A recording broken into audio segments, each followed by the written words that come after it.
cute. But I think we're going to need to do better than that for Mr. James Murray. That's better. Welcome. How you doing? Good to see you, man. Hi, everybody. How's everybody doing? I'm sure did I meet everybody here already? Yeah. Well, it's great to see you all again. Hi, Summer. How are you? Great. How are you? We met for the first time yesterday, too. I was like, hey, I'm going to go say hi to this guy. I've never met. Let's break the ice. It's casual. I like the couch. I feel too far away from you guys still. My guys, you're in the back. Come up. Come on. You're all Impractical Jokers fans, I take it? Yes? Okay. I'm the bold one of the show. How did the show start for you? Who conceptualized this? The show began 11 years ago. Right. And the guys and I were best friends since high school. And we also wanted to do comedy together. We did improv in high school together too. And after college, we formed our comedy troupe, the Tenderloins, and we did like live improv shows for many, many years in New York City. No joke, 12 years ago, 1 year before the show started, 2 people bought tickets to see us perform live. They spent $5 a ticket, and the theater cost us $65 to rent, so we lost $55 a night. And then 2 years ago, we sold out Madison Square Garden, so how about that? But we got on TV much later in life than we thought. We were 35 when we got on TV. It's crazy. And 1 month before we sold Impractical Jokers, one network president said we were too old for TV, and another network president said we weren't ready for TV. So they can both suck it, as Joe would say. So we had the idea. I worked in TV for many years. I was in TV development. And my job was to literally create, sell TV shows. And I had heard that hidden camera shows were coming back. So the guys and I got together at Joe and I's apartment. We were roommates back then. And I said, guys, I think I can sell a hidden camera comedy show. But we weren't like pranksters. We didn't do that naturally. We did like sketch comedy and improv. And I said, just think of it as an improv show, like with a format, a twist. And so we came up with the idea of Impractical Jokers, kind of like an upside-down hidden camera show where the joke is on us instead of on the public. And that, plus our history and our chemistry, was enough to sell it. We shot a sales tape on our cell phones, and Joe and I edited it, and I pitched it through my job, and that was it. And that was 11 years ago. And now we're all hanging out here in Atlanta. That's right. Beautiful. Is there anything you guys want to do on the show, or the network's like, no? I mean, it's so many. The way Give us stories, man. How many? The way the TV show works is we have to pitch the network our ideas, and they either say, yes, that's hysterical, go forth and shoot it, or they say, what the F are you thinking? And put that on TV. So over the years, we have a list of challenges you'll never see on TV. I'll give you a couple of examples. One is called Speak Now or Forever Hold Your Peace. The idea is the loser of the episode, probably Sal, has to go to a stranger's wedding, and when they say speak now or forever hold your peace, he's got to stand up, raise his hand, object to the wedding, go into detail why he objects, realize he's at the wrong wedding, apologize, and leave. The network was like, no way. That was great. If anybody here is getting married, let me know. Okay. Our minister tried to have someone say no to us because he said, does anyone object? No one said anything, thank God. And then he's like, you know that one is a Cubs fan and one is a Sox fan, right? Oh, and then like 100. And it was like, and he's like, I'm sorry, I had to do it. That's great. It was great. And like, no, it was great. That's great. That was great. Because we're always trying to bring some comedy into like a stiff, stuffy, boring wedding, right? Like, yeah, that's true. At my wedding, about 2 years ago, we had one of the guests, a dear friend of ours, David Zucker, who made The Naked Gun, Airplane, Scary Movie, Ghost, with Patrick Swayze they made, the Zucker brothers. And he was at the wedding, and I made an airplane joke during my vows. You gotta lighten it up a little bit. We are in a horror convention. Yeah. So I want to ask you, are you a horror fan? I'm a massive horror fan. How many folks here know that I write horror books? Has anyone read any of my books? Only one, dude? That's it? I've written 5 books. I have 4 more coming out in the next 2 years. Oh yeah. Did you like it? I did. Which one did you read? I read Overboard. The Stowaway? Yes. Not Overboard. I see a really You read, okay, that's Stowaway. That's about a serial killer on a cruise ship. It's being turned into a movie. Don't Move is also being turned into a movie as well. That's about a church group from the Bronx that goes on their annual summer camping trip to West Virginia, but they wander into the wrong woods. It's a great thriller. I like that, really like that. Yeah, that one grabs you at the start. I mean, you read chapter 1 of that book, you're like, oh my God, that's how the book begins? It's crazy. Okay, nice reading. And Cody, I'm a dear fan of us. Which books have you read? I've read all of them. You read all of them? Which one did you like best? I love Don't Move. Don't Move, there you go, second one for Don't Move. So it's good. So it's good, thanks. The rest of you, please read them, they're great. They're exciting, fast-paced action thrillers. So I love horror. I always have my wife and I, literally every night, watch a different horror movie. And we open a bottle of wine. It's a lot of fun. But my favorite horror movies are Aliens, the sequel to Alien, which I love Alien as well. The Descent is, I think, the best horror movie of all time. Event Horizon is so good, one of my favorites. There you go. So I'm a massive horror fan. And we have a new serial killer novel coming out at the end of next year. Ooh. What started your love for horror, your horror journey? Give it to us. You know, gosh, I grew up in the 80s, right? So I was a massive fan of Friday the 13th, and Nightmare on Elm Street, all those great franchises that began back then. I just used to watch and love, and that was it. And I was hooked. But yeah, I've always been a massive horror fan and thriller fan. So. Yeah, horror is the best. And then you can have like some crossover here, some comedy. Yeah, people always think, if you don't know I write horror and thrillers, you're like, why is Murray here? But one could argue that what they do to me on Impractical Jokers is horror. Case in point, do you guys remember, I'm sure I showed a fair amount of you already, do you guys remember there's an episode of Impractical Jokers where they shaved off my eyebrows? That's horrific. It's still my driver's license photo with no eyebrows.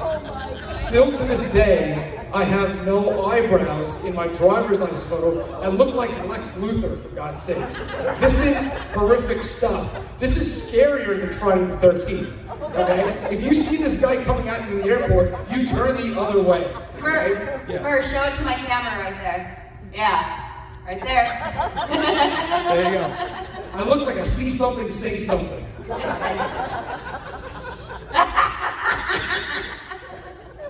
My passport has Q's disgusting hair on it. You look like you're gonna kill somebody. Like you literally look like you just got out of prison. Auditioning for New Friday the 13th. Right. You know, he was bald. He was, there you go. You're after cartoon. Yeah, I've been trying my whole life to audition. Amazing, amazing.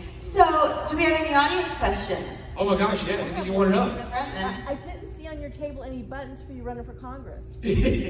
That was a joke. You're talking about an April Fool's Day prank like 5 years ago. So, I know people who would actually love to. I would have bought the buttons. So for real, the network had the idea, like, we want you to do an April Fool's Day prank. This is like 2015 or 16, and there was an open seat for Congress in New York, and they had me launch a campaign to run for Congress. And people started writing me in. I got thousands of votes by writing. And I said to the network president, this backfires, and I have to go to Congress. It's on you, honey. It was all a prank for April Fools. You need some buttons on your table. All right, I'll get some buttons. Yeah. Any questions? Yeah, I'll take anything. Yes, Cody, shout it out loud. What's your worst punishment? The worst punishment. Okay, there are children here, but this is G-rated, I promise.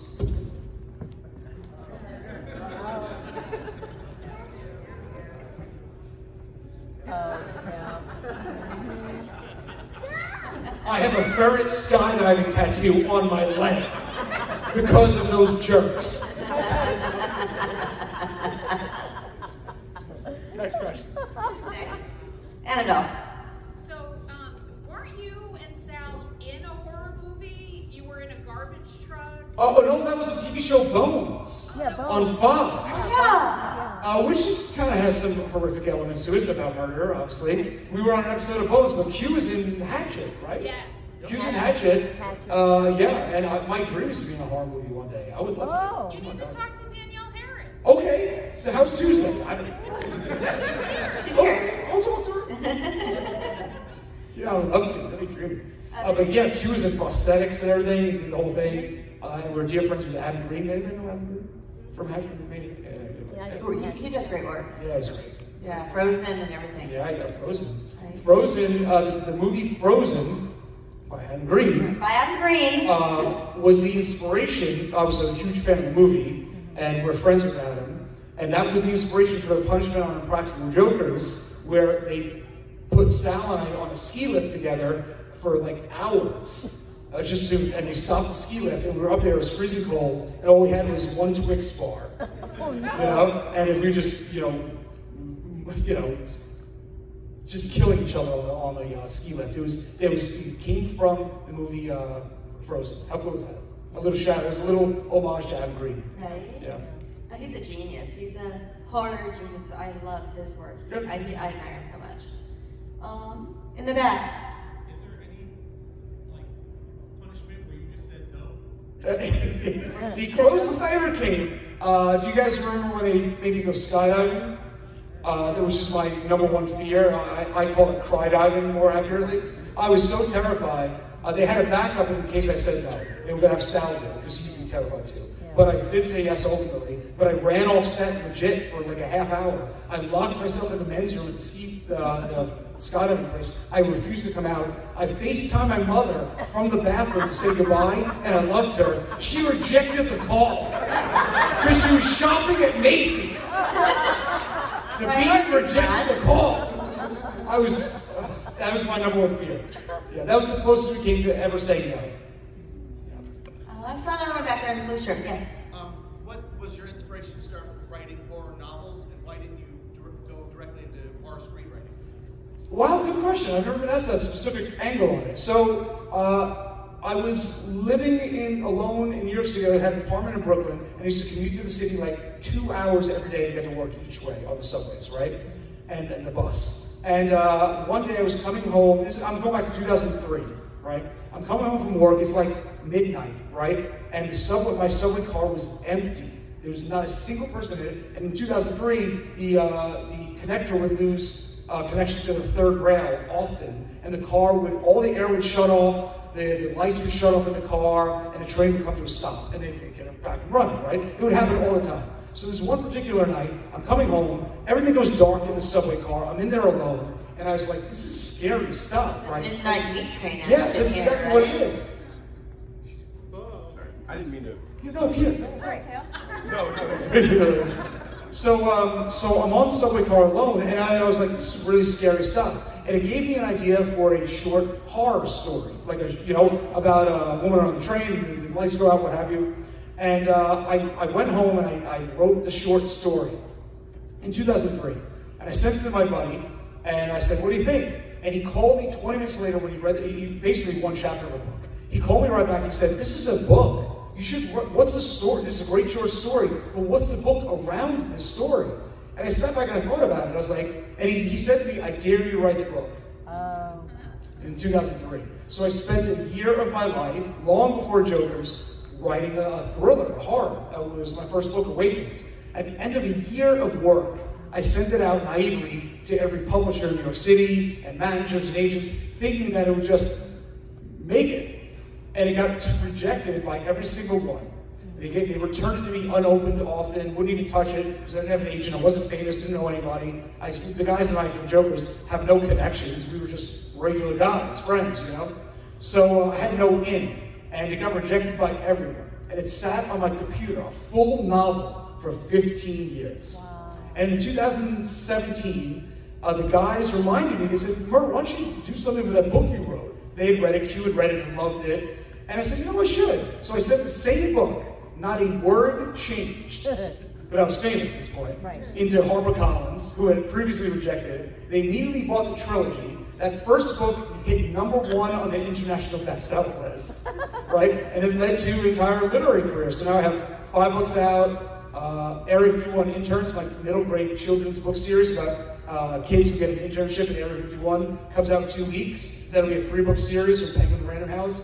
And next year, the other serial killer book comes out. It's led to now 9 books and movies being developed. And Area 51 Interns is being developed into a live-action kids TV show. You know? So, again, those publishers from 20 years ago, they can suck it too, as Joe would say. Yeah, crazy. Yeah, it started on a dare. Like most things do, I guess. Right. Yeah. Other questions? You'd like to know? Yes, in red. What's your favorite punishment that somebody else has had to do? Oh my God. Favorite punishment? I'll tell you what I think is the worst punishment of all time. It wasn't even mine. There was an episode that Q lost, and he's teaching an art class to a bunch of children. And these kids had spent like an hour drawing these paintings. And we made Q go up to each kid and with a red paintbrush, X out their paintings as if it sucked. Oh my God. I would have died if I had to do that. But my favorite punishment is probably putting kittens on Sal's chest and watching a grown man cry. Like, he's 45. Get it together, bro. That I think is amazing watching. Yeah. Yes, there's a question over here. So, yes. So if you've written a book about a horror story that happens on a cruise, you guys were doing cruises before COVID. Yes. So should we be expecting some kind of... Yes, you should not go on the Impractical Jokers cruise. They can strike again. No, but it didn't come from that. So we've done 4 Impractical Jokers cruises, right? The last cruise we did was in February 2020. I think our cruise caused COVID. I really do. Like, we were like the last boat to get back into America before they're like, what the hell, shut it all down, you know? So when we go on a cruise ship, if you've ever been on a cruise ship, it feels big. You get up to it, when you go to board the boat, you're like, oh my God, this boat's massive. And then you get on the boat, and by day 2, you're like, this boat is so small, right? It feels, and then you look out in the ocean, if there's no moon out, it's pitch black at night. And this odd feeling of claustrophobia. And so, literally the last Joker's cruise I was looking out inside the ship, and I was like, this is a great setting for a thriller. Like, what would happen, seriously, if there was a serial killer on board? Because the security staff on a cruise ship is not equipped to handle a serial killer. They're equipped to handle drunkenness and the fight on real crime, what have you. But they're certainly not equipped to handle someone who's been meticulously planning a murder, you know, of a number of people. So, and then one of the most chilling chapters in the book is the simplest, the serial killer on board. And the story's not about the killer, it's about the woman who acquitted him on trial 2 years earlier. And then halfway across the Atlantic, 3 days in any direction from land or help, kids start disappearing in the boat in the same way they did on the trial when she learned all the details of what this guy was accused of doing. So she's like, is he on the boat? Did I let free the wrong guy? You know, was he actually guilty the whole time? And she's the only one with the knowledge of the case that could possibly stop him before he keeps killing on the boat, right? But the most chilling chapter is the simplest.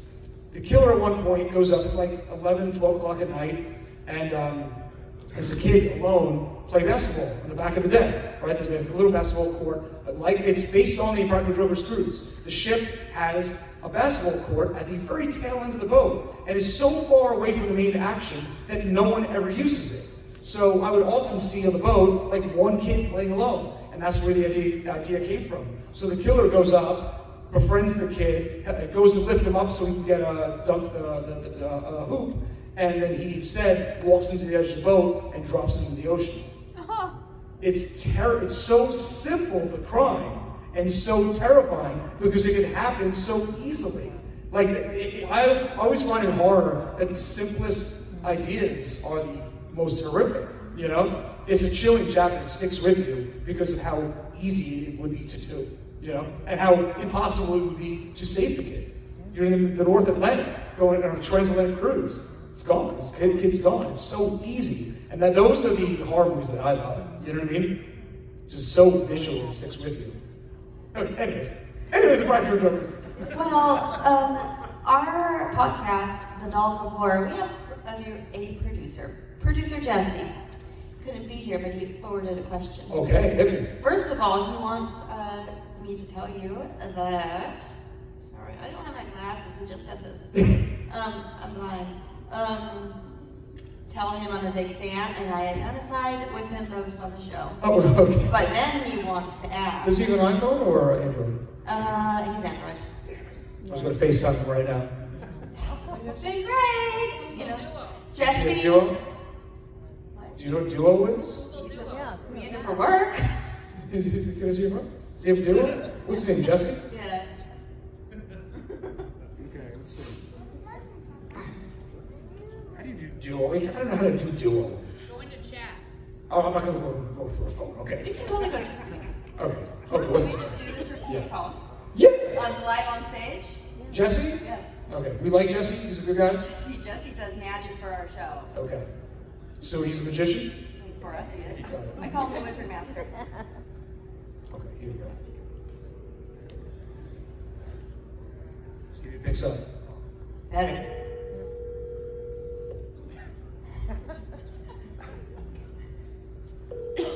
Jesse, answer.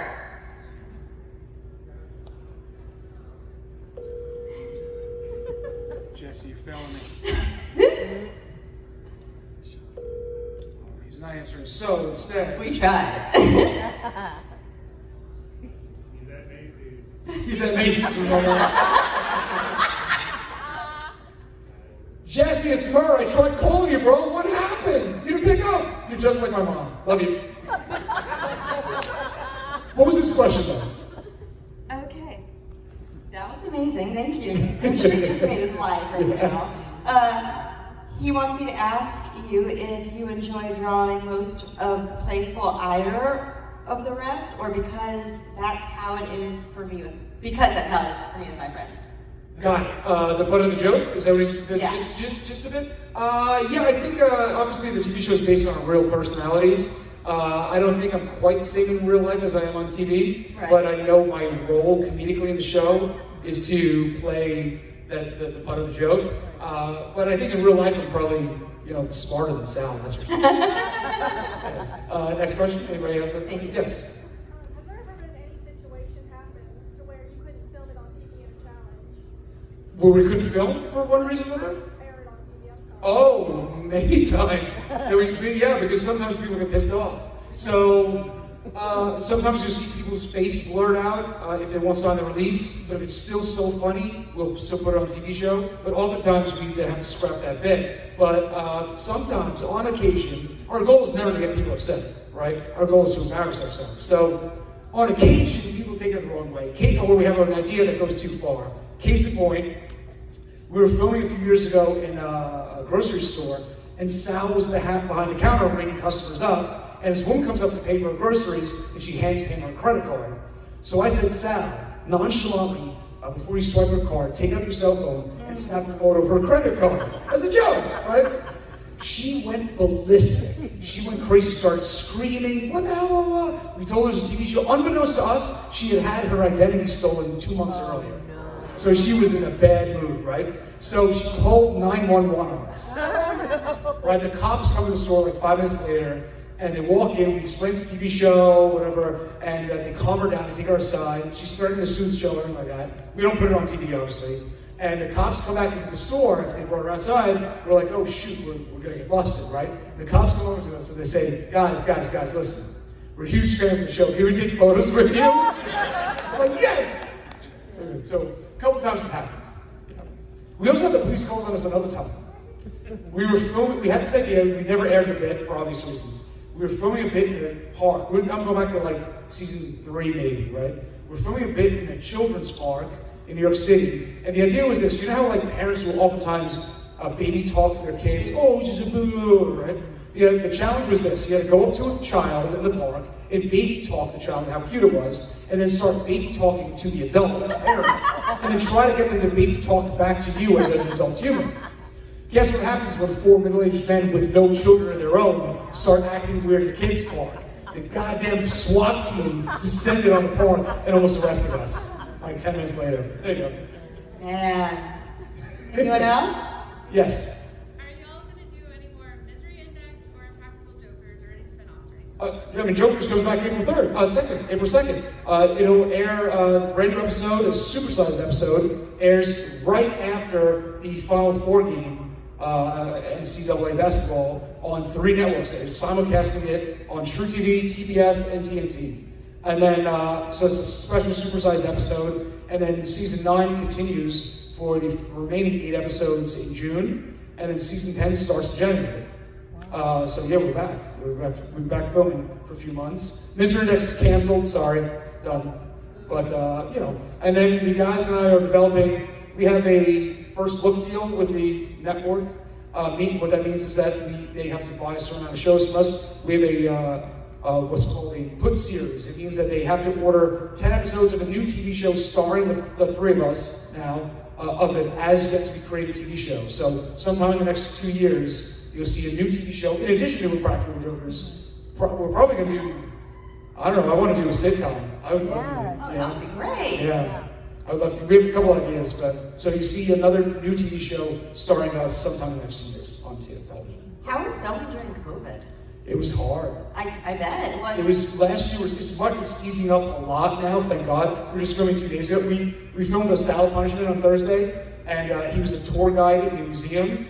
And secretly, the people of the tour group had no idea that underneath his suit, we had put shock collars around his entire body, and we could control whichever one we wanted to. So as he's giving the tour, his fucking body's jerking on. And at one point, we had him deliver a tray of water to the group, and we shocked us up, this water goes flying. It was so funny.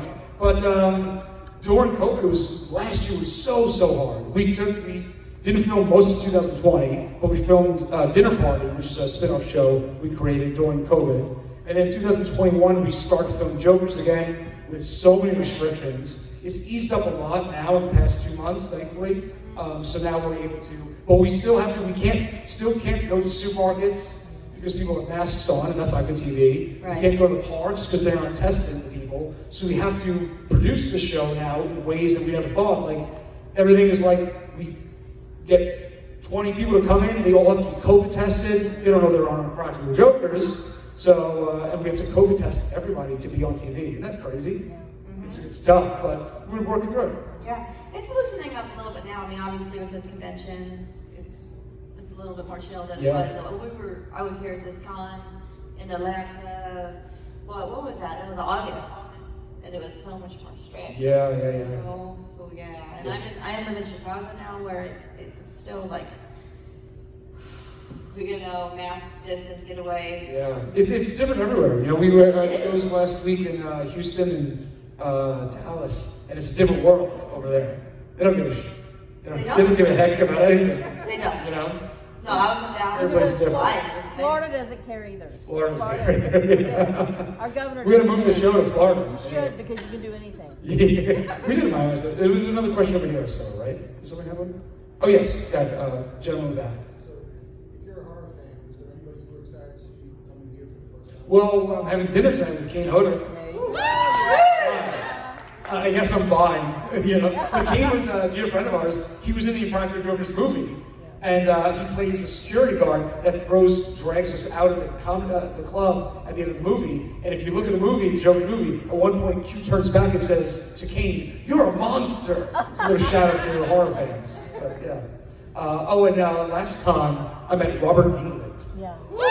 I was mind blown. And then I just met Lou Gossett Jr. I was mind blown again. Jaws 3D. Yeah. Yes, you had a question. Or somebody over here. Yes. I was just wondering how being on TV affected the friendship between you four, if at all. They're my best friends. Joe was my best man at my wedding, and the officiant, Sal and Q, my best friends. I would die for them. I can't imagine not having my three best friends around for the past decade, because I can't imagine how a comedian or a comic or anybody that gets famous on TV or movies goes through it alone. Like, having three other guys to go through it with me because we're regular guys, you know what I mean? Like, we're not, like, there's a dozen people in this room that should be on TV long before I should, you know? I look like a pharmacist, you know what I'm saying? So, but to be going through it, like, the rise of the show and the rise of our fan base and our live tour, and it's any one of these things, and the cruise and the movie, all these things are overwhelming for some guys like us.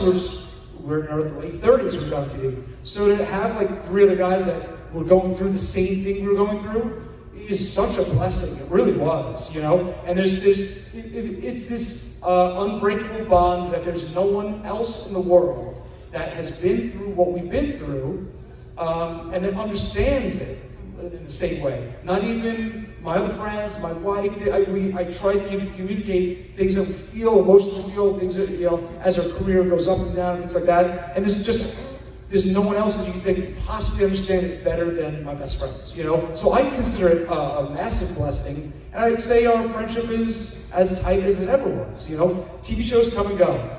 Success comes and goes, money comes and goes. The bonds will be there for the rest of our lives, you know? All right, well, we have Jesse on the phone. Oh, Jesse! You're Jesse, you're on speaker. Jesse, it's Merv! Talk loud.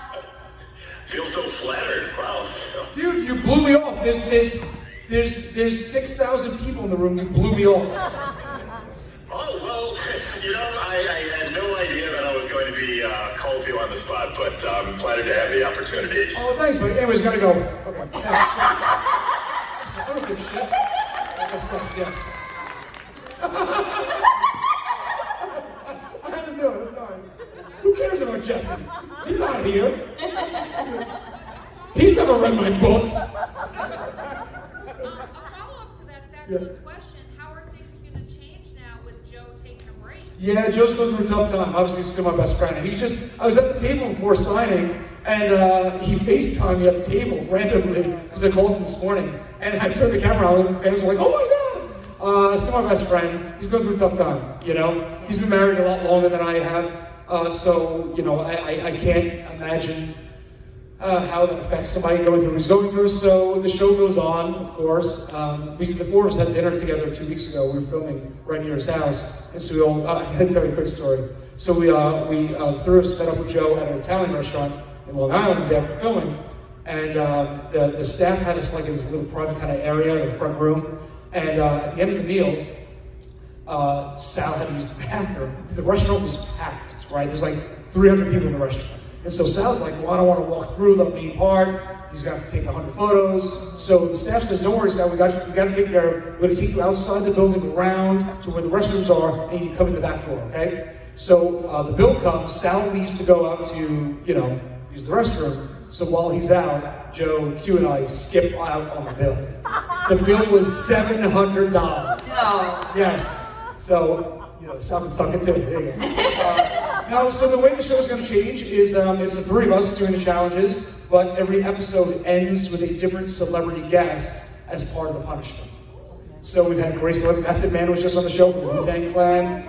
Brooke Shields is on the episode next week. And so every episode is different celebrities. It's been great. And it's been fun, you know. I get punished this week. David Cross, the comedian, is in the show this week, and he's punishing me. I don't know what they're doing. They're always more integrated into the punishment in some way. What's that? I think that's a good joke. I appreciate that joke. Yeah, I mean, he's one of my comedic idols. I can't imagine, you know. I'm so excited. But yeah, so that's how the show changed. So, next question. Well, yes. Since you're a big horror fan, is there any horror character that if you had the chance to portray them, who would it be? Oh, are there any horror characters I wish I could portray? Good question. It's impossible to imagine anybody other than Robert Englund play Freddy Krueger. It's impossible. I feel like we couldn't even do it. Maybe one of the masked ones. Yeah, I guess you have to. But I don't have the body to play Jason. Look at me. Jason Voorhees. Jason Voorhees with anemia. You know? What do I look like? There were some shorter Pull it ones. off? I don't know who I could pull off. Okay, you know, I feel like, not yet, I'm not old enough yet. I don't have any gravitas, but I would love to play Hannibal Lecter. Yeah. I was just Right? that. I feel like I play in the TV show, I sometimes play a creepy murder character. They have me dress up in a creep outfit. That's kind of weird, you know? I feel like I could be a really good serial killer. I'll tell you what, Kevin Spacey from Seven. Yes. In a few years, I'm not quite there, I don't have his talents, obviously, but in a few years, maybe in my 50s, I think I could play, well, he was younger when he did Seven, but, you know, I feel like I might have the gravitas then to play the character in Seven. There you go. Yeah. Anyone else? Anyone have any ideas as to who I could play? Chucky? I don't know. I'm more of a Chucky kind of guy. Any other questions? Yes, sir. Is there any idea that you've had, you started working on or got ready to work on, and then somebody else had that same idea and got it further along in the process? Oh, good question. No, but there's unfortunately one idea that I always wanted to do that we can't because Joe's left. But the idea was the punishment for him. wanted to do for years. I love this. Joe is a consummate gambler. He gambles all the time. He loves going to Atlantic City or Vegas. Sometimes he'll win $10,000, $15,000 in 2 hours at a table. Other times he'll lose $10,000, $15,000. And his mother loves gambling, which is love. His sisters love it, and he's very, very good at it. So we always wanted to do this. We never got to. We wanted to punish him. He would be at the Borgata or something like that one day, gambling. He would have no idea that we were filming this TV show secretly. And there was the game that you play craps, this is the game, right? It wasn't real. And Joe had no idea that he would have won. He'd be on the winningest streak of his life. Literally, we were gonna rig the game so that he would win like $80,000, $100,000. And he would not be able to stop. He'd just keep winning. But the whole thing was fake. And at the end, the three of us would walk out and reveal the dice were rigged, the whole game isn't real. I always wanted to do that. One day. Okay. That would be great. That would be fun. Anyone else? Come on. Okay, well, I got some more. You got okay. I got some. Just in case. Yes. Go ahead. There we go.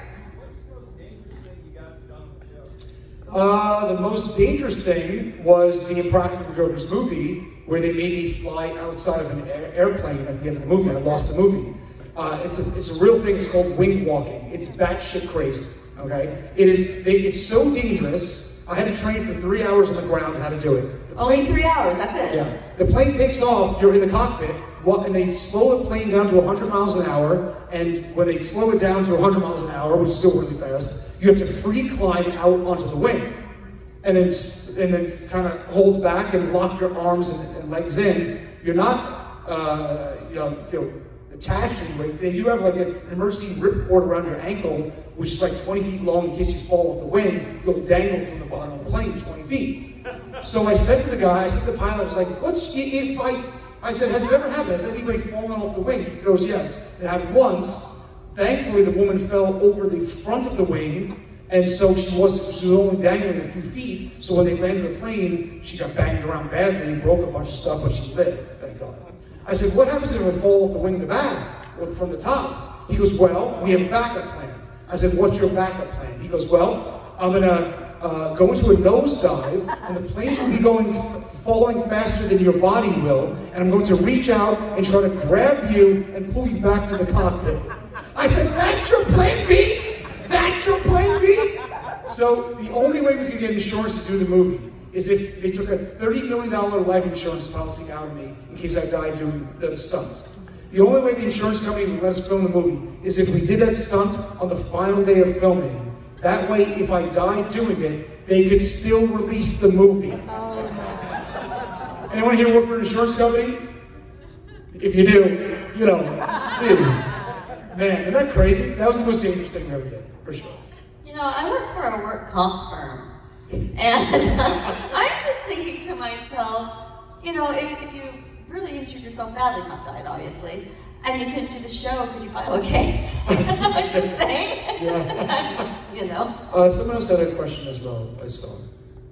Oh, yes, sir. What was the most negative reaction you guys have gotten when doing your show with I was scared a few times. So, but remember, our goal was never to make people angry necessarily, but one punishment, they had me go up to strangers and pull cigarettes out of their mouths. Which, I don't know what it is here, but in New York City, a pack of cigarettes is $22. So you're literally pulling cash out of people's mouths, right? I thought for sure someone was going to whack me, but they didn't. But only one time in 300 episodes one of us been hit, and it was me.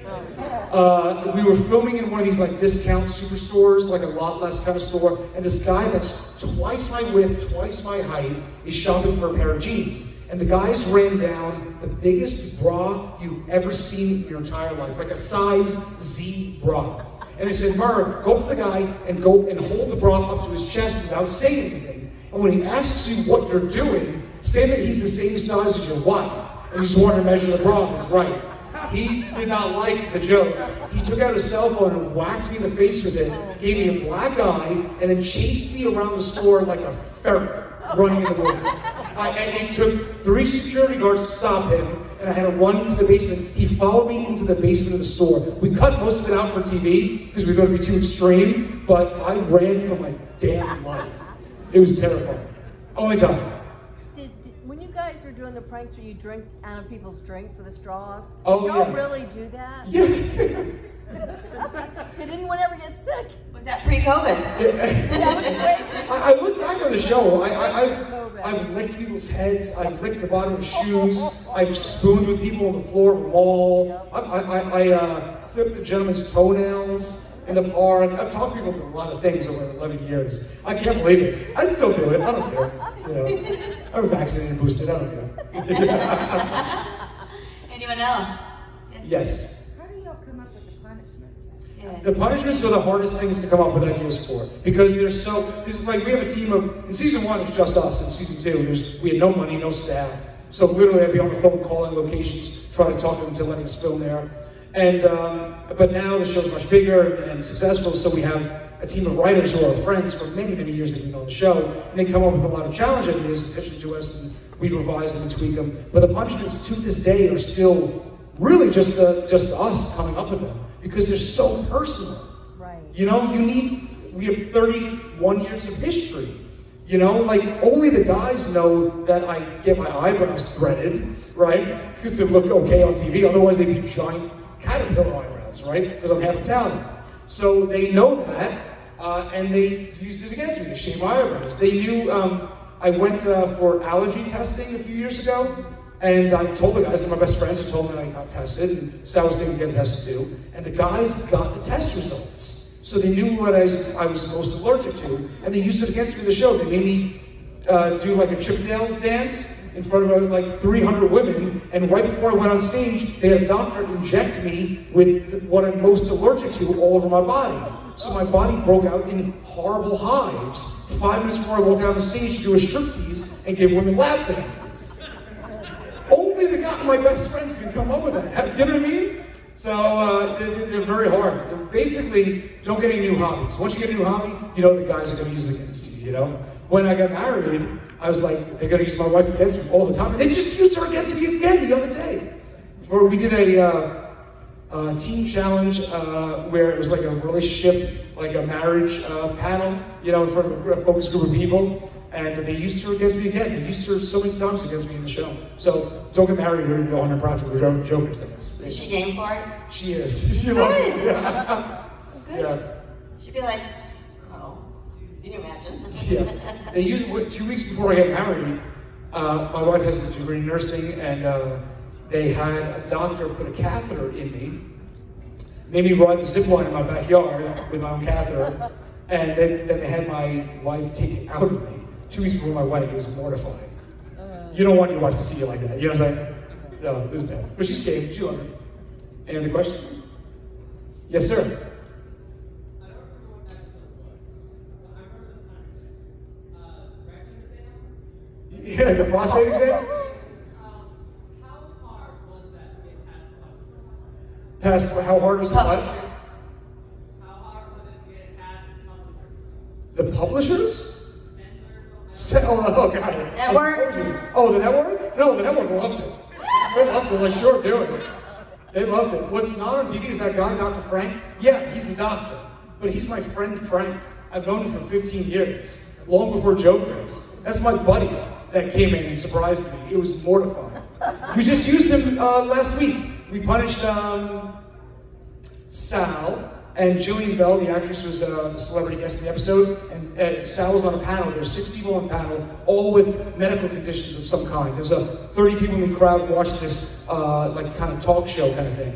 One couple, the gentleman had vitiligo, that skin condition, you know. Another couple, the gentleman, for real, has no sense of smell. And then Sal and Jillian, his wife, in the punishment, Sal had a condition of, I have to be careful how I phrase this, very small pair of nuggets. Yeah. He had micro nuggets. You can imagine that was his condition. He didn't find out until he was on the panel. And at one point we had Dr. Frank come out and put him behind like a little curtain to verify the very small chicken nuggets. You know, it's very funny. We're crying and laughing. So yeah, they used, yeah, there you go. So we got past censors easily. But I will tell you, there's been a joke on the show. I gotta be careful how I say this. There's been a joke on the show for years that the network censors have not bleeped. And it's gonna be on TV on April 2nd, again. Anytime we do a presentation, watch for the name of the company. The name of the company is Maya Soul Industries, Maya Soul Productions, Maya Soul Enterprises. That is a very clever way to get a curse word on TV and not get bleeped. Here's why. So, I'll tell you a funny story.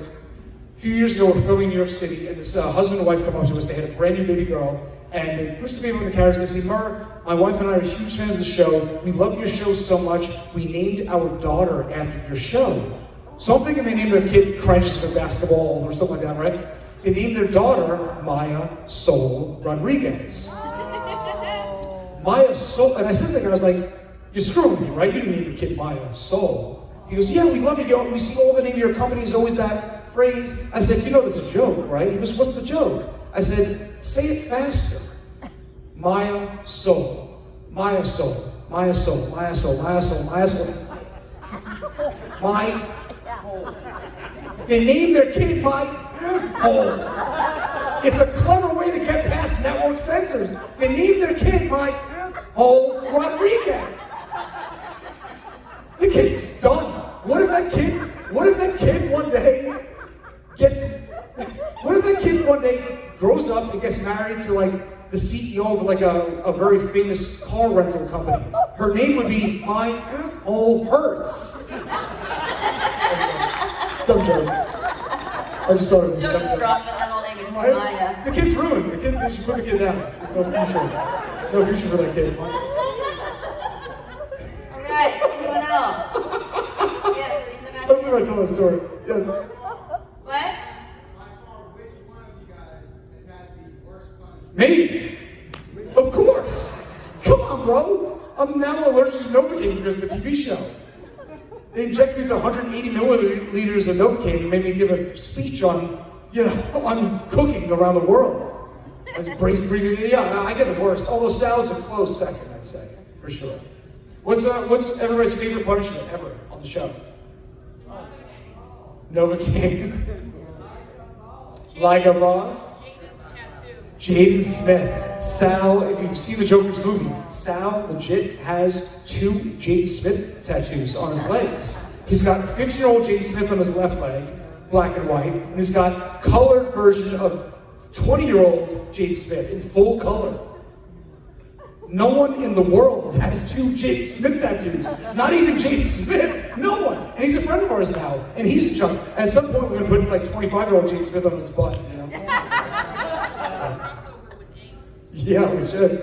Any other questions? Yes? Yes. I just told you the story. You skip out on the bill to screw with us that. Yeah, we do. I don't have like a thing. I show you, I have a bunch of texts on my phone, like screenshots of the guys that I text, and they're crazy. We prank each other all the time. It's a lot of fun. And yes? The one where you were punished with the sharks. The shark punishment, yes. When you were doing that, did you have any freak out moment when you were in there with the sharks? Did I have any freak out moment? Did you watch the punishment? Yes. I freaked out the whole time. We're in Hawaii, land of the great white shark, for God's sakes. We were like 5 miles out on shore. The waves were so high. There was no roof to the cage. I was like, why can't a shark, do sharks jump? I don't know. Can a shark just jump in the cage and kill me? There were dozens of sharks around the cage. Dozens. I'm terrified of sharks. I'm afraid of sharks here, now, in this room. I was mortified. I actually don't like the punishment. I don't think I did a good job because I was so scared. Yeah. To me, that was the one that was the most, to me, was just the most dangerous. It's the most dangerous. I guess there's a cage around me, but I watched Jaws. Luke Gossett Jr. was in Jaws 3D. They can bust through cages. I'd never do that again. Hell no. All right, we have time for 1 or 2 more. If anyone has, over there. Yes. I was like really late, so I don't know if anybody asked. Okay. Has anybody, like a fan, ever tried to prank? Oh. That's a good one. Has a fan ever tried to prank us? Yes, and they always fail, usually. But they always, the other crazy thing is they always think we're filming a TV show.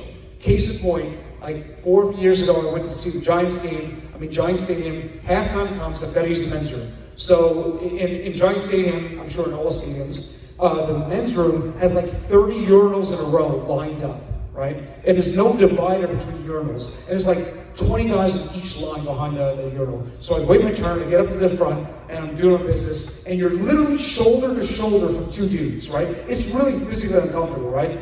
And the guy to my left recognizes me and leans over and whispers in my ear. And he says, "Am I on TV right now?" I was like, "No, bro, you ain't on TV. We ain't filming in the John at Giant Stadium." Like, people always think we're filming. It's crazy. Anyways. It's like, where's the camera? Yeah. There was another question. Yes. Very good. Have ever been nosed? Only by Joe Gatto. Yeah. Nosing was a joke from high school. The very first day I met Joe Gatto, we were in religion class, and he nosed the teacher's elbow to make us laugh. And he's been doing it ever since. That's where nosing came from. Yeah. Any other questions? Here we go. Yes, final one. Strip high five. Strip high five. You really have to. The full Monty? Yes, I was naked. Funny story. That was season 1, 2, maybe 2. And Joe and I were competing strip high five. The idea was, if you stand in the park and try to get a high five from strangers, if they don't high five you, you've got to take an article of clothing off until one of us is naked. So I directed the show. I pulled him aside and said, "Pete, what do we do? At some point, one of us is going to be fully nude in the park in New York City." And I said, "What's your plan?" And he said, "Well, we'll figure it out." I was like, "That's your plan? We'll figure it out?" And sure enough, I was totally naked. I ran to the Starbucks bathroom to put my clothes back on. And I come back out, and there are a couple of cops around. I was like, "Shoot, we're going to get busted." And they were fans of the show and asked to take a photo with me. Again, I was like, thank God. So my nude body is only good for getting out of jail. That's it. Well, thanks, guys. Thank you, guys. Great. Thank you. I hope to see you all at the booth, and hope you enjoy the books, and thanks for watching the TV show. Lots of love, guys. Take care. And reading the books, man. Thanks, guys. Thank you.